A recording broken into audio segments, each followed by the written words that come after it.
प्रिय आत्मीय दाजुभाइ दिदीबहिनीहरू,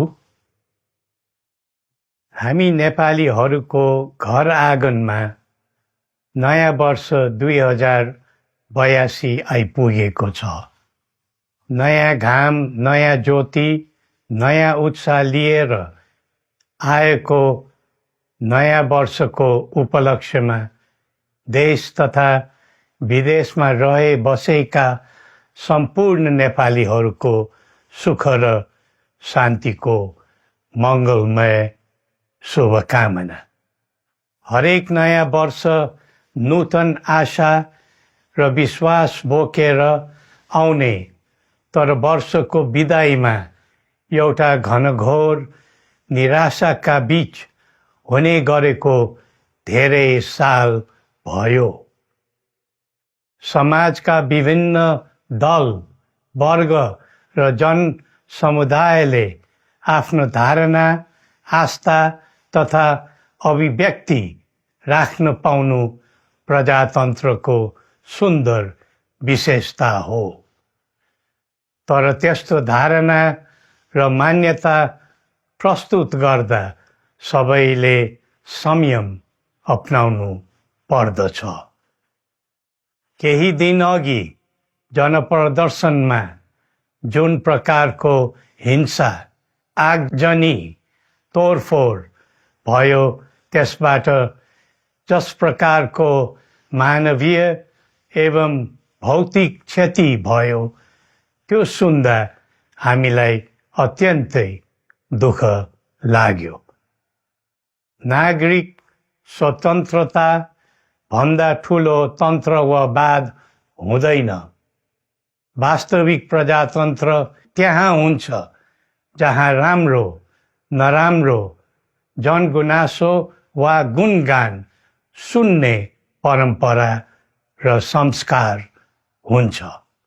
नेपाली जनतामा देश र भविष्यलाई लिएर जुन खालको जागरुकता पैदा भएको छ, त्यसलाई हामीले सकारात्मक रूपमा लिएका छौँ।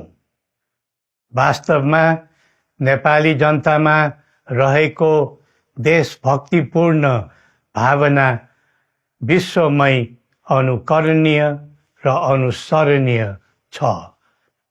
देशलाई विद्यमान जटिलताबाट मुक्त गराई शान्त, स्थिर र समृद्ध मुलुक बनाउने जागरुकता जुन पैदा भएको छ, नयाँ वर्ष 2082 मा नेपाली जनताको चाहना अनुसारको परिणाम हासिल हुने विश्वास थपिएको छ।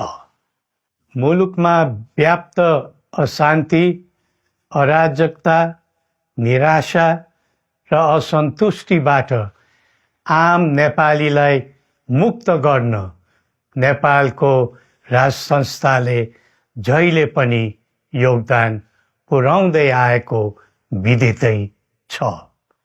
राष्ट्रियता र प्रजातन्त्रलाई मूल कार्य मान्दै जनभावना बमोजिम चल्ने बहुदलीय प्रजातन्त्र र संवैधानिक राज संस्थाको परम्परामा हाम्रो मान्यता रही आएको छ।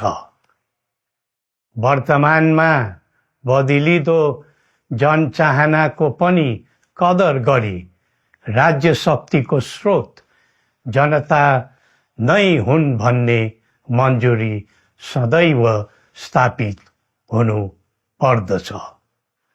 राष्ट्र निर्माता श्री 5 बरामहाराज धीराजको दिव्य उपदेशलाई नै अबको राज्य सत्ताको मूल मन्त्र सोच्नुमा के होला? सन्तुलित कूटनैतिक सम्बन्ध र आत्मनिर्भर नेपालको परिकल्पना नै पृथ्वी पथको मूल सार हो। यही नै राजनीतिको मूलधार हुनु पर्ने हो।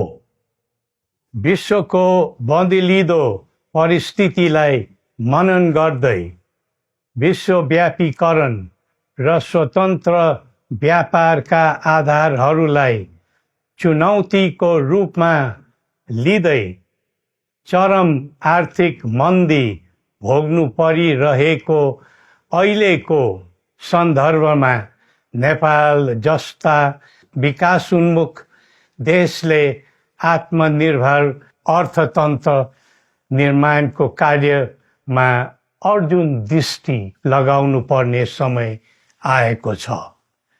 स्वदेशी स्रोत साधनको प्रयोगले स्वदेशमै उत्पादन गरी स्वदेशमै खपत गर्दै आन्तरिक अर्थतन्त्रको चक्रभित्रबाटै मुलुकको समग्र अर्थतन्त्र आत्मनिर्भर र चलायमान गराउनु पर्ने विश्व परिवेश निर्माण हुँदैछ भन्ने सङ्केतहरू देखा परिरहेका छन्। विश्वकै उत्कृष्ट यो भूमिमा बाँच्न समेत गाह्रो हुने स्थिति पैदा भएपछि बढ्दो युवा पलायनलाई रोकी युवा शक्तिको श्रम र सिपलाई स्वदेशमै उच्च उपयोग गर्नु पर्दछ। युवा स्वरोजगारको निम्ति अवसरहरूको खोजी गरी नेपालमै आय आर्जन गर्न सक्ने वातावरण तयार गर्नुपर्ने आजको पहिलो आवश्यकता बनेको छ। सबै नेपालीको तन, मन र ध्यान त्यसैमा लगाउनु परेको छ। विश्वभरि छरिरहेका नेपालीहरू एकताका सूत्रमा बाँधिनु अब ढिला गर्नु हुँदैन। आफ्ना ज्ञान, सिप र सामर्थ्य मात्र होइन, त्यहाँ आर्जेको पुँजी, स्रोत र साधन समेत नेपालमै लगाउनु पर्दछ भन्ने भावना सबैमा जागृत गराउनु परेको छ। प्रकृतिले दिएको स्वर्ग जस्तै सुन्दर हिमवत् खण्ड नेपाल सिँगार्न र विकासको विपुल फुक्न कसरी लाग्ने र लगाउने स्वदेश फर्क स्वदेश नै स्वर्ग भन्ने अभियान चलाउनु पर्ने आजको आवश्यकता भएको छ। जनभावना र चाहना बुझी मुलुकको समग्र संरचनामा नै हेरफेर र सुधारका कदम चाल्नुपर्ने तथ्य स्पष्ट देखिन्छ। शिक्षा, स्वास्थ्य र दैनिक कामकाजका पद्धति र प्रणालीहरूमा आमूल परिवर्तन र सुधार गरी यिनको आधुनिकीकरण अनिवार्य भइसकेको छ। युग प्रविधिको हो, सावधानीपूर्वक उपयोग गर्नु सकेमा राष्ट्रको योगदानमा ठुलो टेवा पुग्न सक्नेछ। सुशासन र भ्रष्टाचार मुक्त प्रशासन मूल नारा हुनु पर्दछ। हामी अस्थिरता, अशान्ति, अराजकता, विपन्नता र भ्रष्टाचारको अन्त्य चाहन्छौँ। त्यसका निम्ति नेपाली जनताबाट हुने हरेक प्रयासहरूमा एकबद्धता रहनेछ। मुलुकको गिर्दो अर्थव्यवस्था, रुग्न हुँदै गएको औद्योगिक उत्पादन, बढ्दो राष्ट्रिय ऋण र बेरोजगारी, रक्षात्मक बन्दै गएको राष्ट्रियता, राष्ट्रिय एकता, सामाजिक सद्भाव, मौलिक धर्म, संस्कृति तथा जनस्तरमा बढेको निराशा, असन्तुष्टि हाम्रो चिन्ताको मूल विषय हो।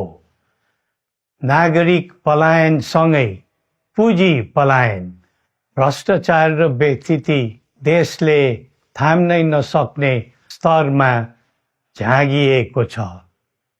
यो स्थितिमा नयाँ वर्षलाई उपलब्धिमूलक बनाउनु हामी सबै नेपालीको सामूहिक र एकताबद्ध प्रयास अपरिहार्य भएको छ।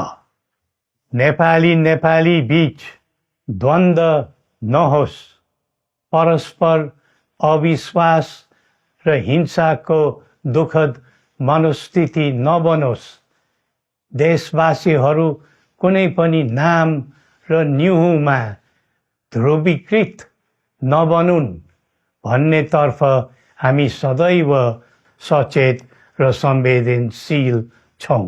नेपालीको एकतामा नै नेपालको भविष्य निहित रहेको यथार्थलाई हामीले आत्मसात गरेका छौँ।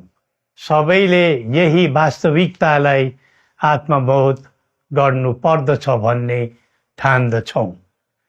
हाम्रा आह्वान हामी कसैको निजी स्वार्थपूर्तिका निमित्त होइन, कुनै खालको सैद्धान्तिकवाद वा विचारको होइन, समग्र राष्ट्रको स्वाधीनता, समग्र जनताको सम्प्रभुता तथा नेपाल र नेपालीको सुखमय प्रतिष्ठाको निम्ति हो।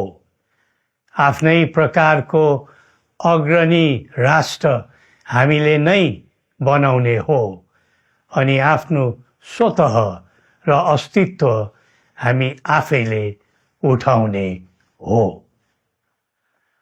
संसार धेरै अघि बढिसक्यो, तर हामी यो वा त्यो वादको चक्रव्यूहमा फँसेका छौँ।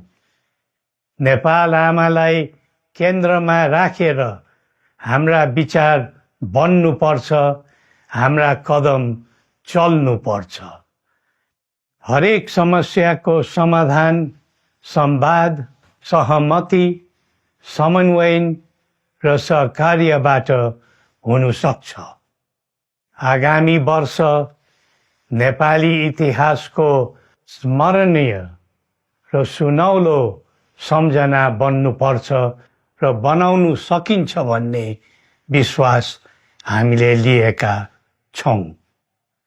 नयाँ वर्षले नयाँ आशा, उमङ्ग र उत्साह ल्याओस् अनि नेपालीको सुनौलो भविष्यको सुनिश्चितता होस्।